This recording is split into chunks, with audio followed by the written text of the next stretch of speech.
Si Helga, di mapagpahalaga.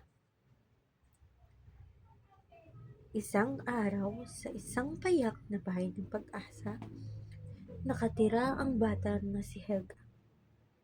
Siya ay isang bugnuting bata na hindi nakikipaghalubilo sa ibang tao sa kanilang bayan. Nagising si Helga sa ingay mula sa labas ng kanilang bahay. Siya ay napadungaw at sumigaw ng, "Hoy! Sino ba yung maingay na yan?" Nakita niya ang isang alay na maraming bitbit na paninda. "Pasensya ka na, iha. Kailangan ko lang kasi makabenta." Humihinging paumanhin ng ale. "Pwede ka naman magtinda ng hindi sumisigaw!"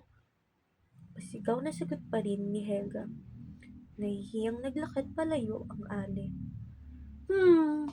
Makapunta na nga lang sa paaralan para makuha ko ang aking libro," sabi ni Helga sa kanyang sarili.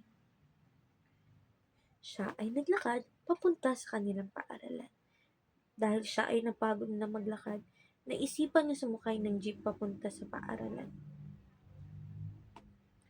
"Iha, nasaan na ang bayad mo?" tanong ng tsuper ng jeep. "Ayoko magbayad. Saglit lang naman ako sasakay," pasigaw na sagot ni Helga. Napakamot na lamang ang tsuper sa kanyang batok. "Para!"